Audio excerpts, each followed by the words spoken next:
हरे कृष्णा दोस्तों, आपके अपने चैनल देवलोक स्टोरीज में आप सबका स्वागत है। आज हम आपको बताएंगे कि सावन मास की पुत्रदा एकादशी कब है, इसका क्या महत्व है, इसका शुभ मुहूर्त क्या है और एकादशी व्रत की कथा।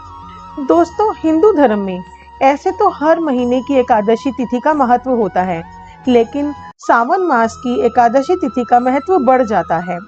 एकादशी तिथि का व्रत भगवान विष्णु को समर्पित है। मान्यता है कि एकादशी तिथि का व्रत करने पर सभी प्रकार के पापों से मुक्ति मिलती है और मोक्ष की प्राप्ति होती है। आपको बता दें कि साल में 2 बार पुत्रदा एकादशी का व्रत रखा जाता है। पहला पौष मास के महीने में और दूसरा सावन के महीने में। सावन मास की शुक्ल पक्ष की एकादशी को पुत्रदा एकादशी कहा जाता है।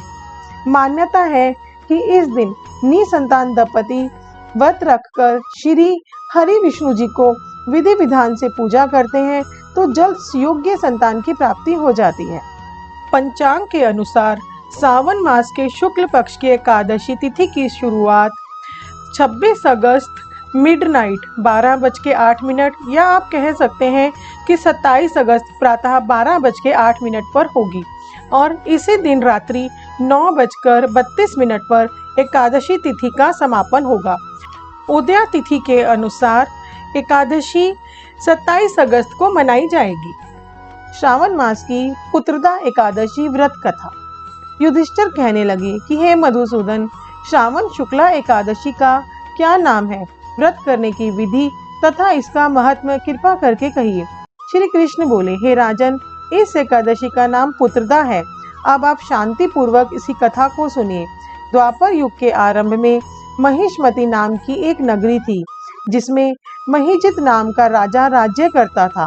परंतु पुत्रहीन होने के कारण राजा को राज्य सुखदायक नहीं लगता था। जिससे संतान न हो उसको यह लोक और परलोक दोनों ही दुखदायक होते हैं। पुत्र सुख की प्राप्ति के लिए राजा ने अनेक उपाय किए, परंतु राजा को पुत्र की प्राप्ति नहीं हुई।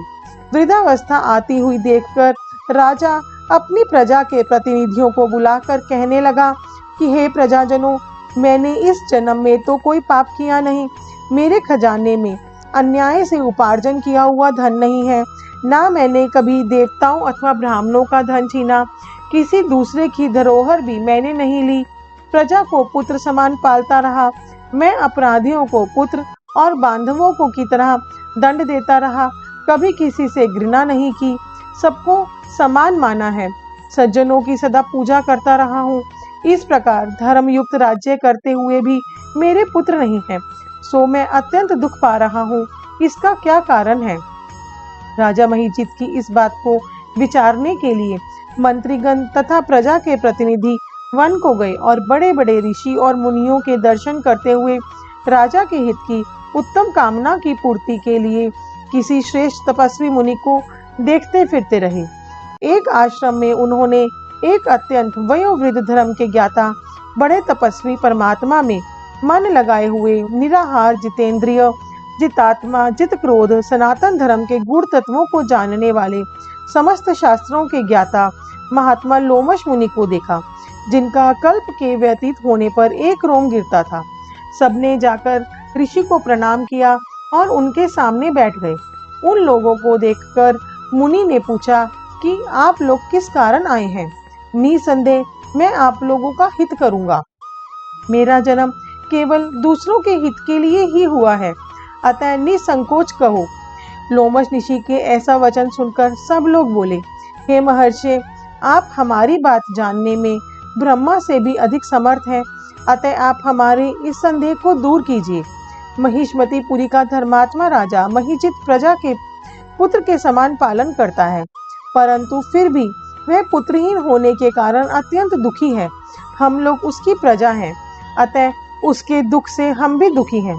आपके दर्शन से हमें पूर्ण विश्वास है कि हमारा यह संकट अवश्य दूर हो जाएगा, क्योंकि महान पुरुषों के दर्शन मात्र से अनेक कष्ट दूर हो जाते हैं।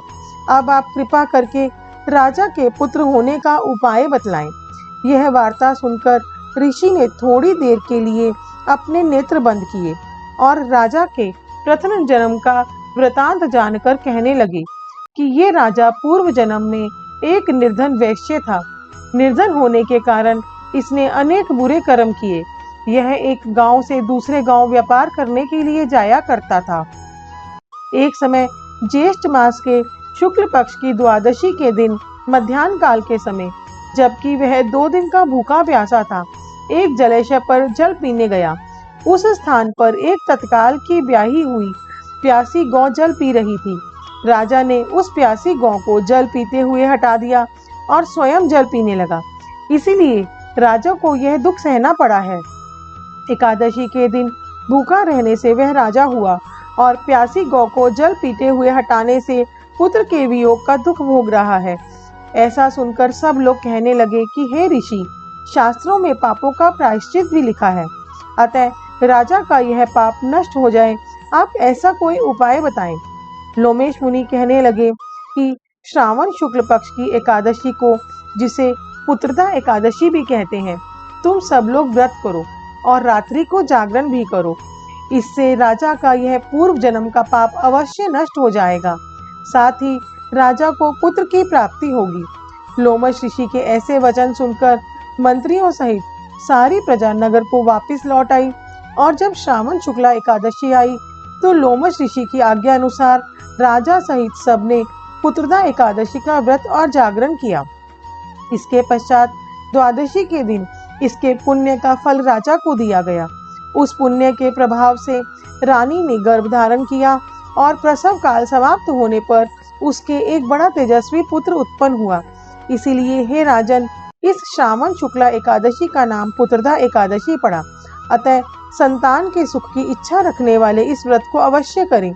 इसके महत्व को सुनने से मनुष्य सब पापों से मुक्त हो जाता है और इस लोक में संतान सुख भोग कर परलोक में स्वर्ग को प्राप्त होता है। दोस्तों, आपको हमारी वीडियो कैसी लगी हमें कमेंट करके जरूर बताइएगा। ऐसी ही प्यारी प्यारी कहानियाँ और कथाएं सुनने के लिए हमारे चैनल को सब्सक्राइब कीजिए। आपका हमें इतना